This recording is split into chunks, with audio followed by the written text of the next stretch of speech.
Hey guys, welcome to the Liberal Hive Mind, a channel solely focused on exposing the abundant hypocrisy of the left. You know, honestly, this is just laughable, and it's one of the most frustrating part dealing with these leftists. They're just so ideologically dishonest. The way they can look at the camera straight in the face and just tell an outright lie. You know, as if we don't have eyeballs, as if we're freaking stupid. And that's exactly what's happening in the UK. We all remember when Donald Trump was challenging UK Prime Minister Keir Starmer on the issue of free speech. He insisted that the United Kingdom values and protects the freedom of expression. Now, obviously, this was a blatant lie. And well, now here we go again with this leftist clown lying to our frickin' faces. And now as he's making the point again, he's trying to throw Nigel Farage under the bus in the UK Parliament. You know, I watched this clip and it just frustrated me, especially considering what's literally going on right now in the UK courts. We gotta call out this high-level leftist hypocrisy and dishonesty, which of course, as we continue to learn, knows no borders. So let's do exactly that. We got some stuff to get into, so let's roll the tape. All right, folks, so it all started with this moment right over here. The Honourable Member for Clacton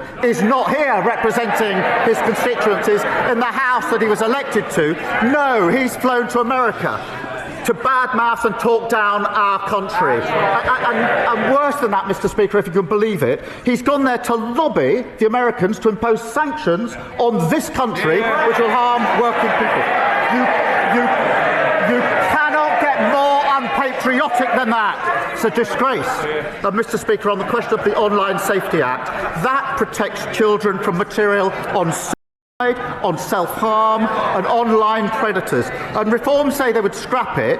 When their leader was asked, well, what would you replace it with? His answer, there needs to be a tech answer. I don't know what that is. Well, you can't run a country on don't know answers. He's essentially making the point that the UK already has free speech and what Nigel is doing is somehow unpatriotic. Clearly, he's attempting to distract from the actual issue and score some cheap political points with this pathetic stunt, acting like going to America to lobby on behalf of an important issue is somehow a betrayal of your home nation. But Nigel Farage didn't go to America to sell Britain out. No, he's asking for the American administration to put pressure on the UK government so they could codify free speech, to protect British citizens from the Orwellian system where speech is policed, where opinions have now become criminalized. If anything, that sounds quite patriotic. But this absolute loser Keir Starmer wants you to believe that patriotism, apparently, means blindly defending the current regime, no matter how corrupt or abusive it gets. That's not patriotism. If anything, that sounds more like nationalism. It sounds like a cult. For me, patriotism is all about the people. It's not about the state. And in this case, standing up for the people against a government that has clearly gone rogue. The little Keir Starmer would rather engage in this pathetic distraction and gaslighting attempt rather than actually address the issue or admit the truth. And it's not surprising considering this guy has been lying through his teeth since day one. He keeps claiming that the UK already has free speech. Firstly, I'm strongly in favour of free speech. We've had free speech in this country for a very, very long time and we protect it fiercely. Oh, really?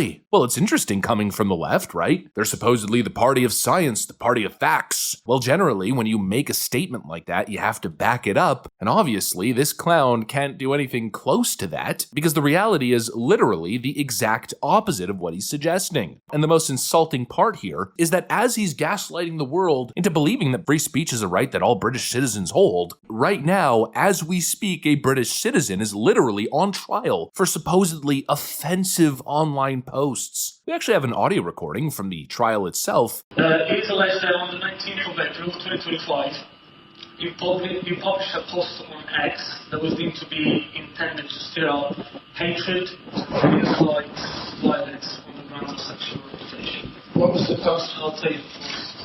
You sure? You sure? Cody writer. You idiot. You're under arrest. I'm under arrest. Do you know what this country looks like to America? Do you know what it looks like to America? I'm going to sue you underground. I'm going to sue you. I'm going to sue you all. Dare you? I dare you. I've been owned by trans activists for 10 years, and then you guys are working for them. You infuriating. You scumbags are working for assholes that go into women's toilets.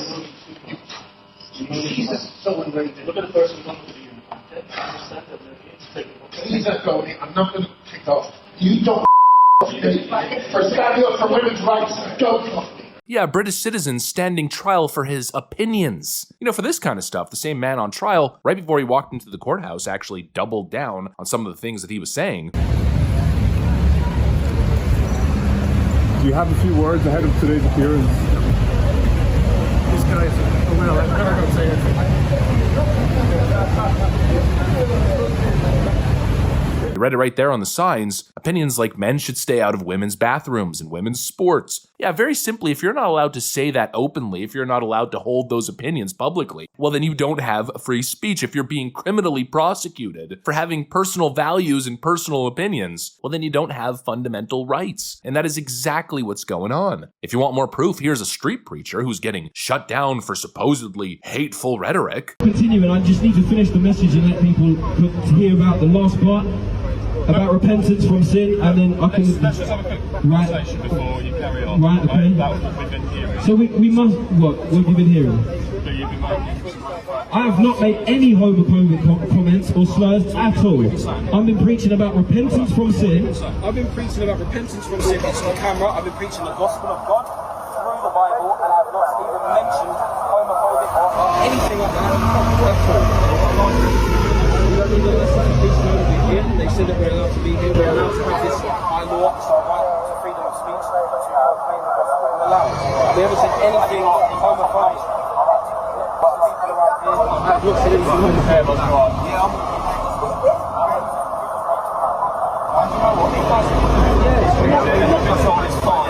Apparently, you can't even have religious beliefs, or you can't make them known publicly. You're not allowed to voice your opinions in the town square. And what's crazy is that there's obviously a double standard. You think those same police officers are shutting down the radical Islamists who are engaging in the same kind of public speaking? Of course not. And it's more proof of what the problem is. It's selective enforcement. Christians get silenced. Conservatives get silenced. In other words, the state gets to decide what is acceptable speech and what is not. That is not free speech. And so to wrap it up, Keir Starmer can call Nigel Farage unpatriotic all he wants, but the truth is quite evident. Going to America and demanding pressure on a rogue liberal government is not a betrayal of one's country. It's exactly what a real patriot would do when your country is slipping into tyranny. And the facts are very simple. The UK does not have free speech. Not when citizens are being dragged into courts over public displays or anonymous social media posts. Not when preachers are being arrested for sermons. Free speech is dead in Britain, and Keir Starmer and the rest of these globalist clowns are trying to gaslight you. Anyways, that's pretty much what I got for you guys. Hopefully you enjoyed the video. If you did, make sure to leave a like and possibly subscribe. Thanks for watching, and I'll see you on the next one.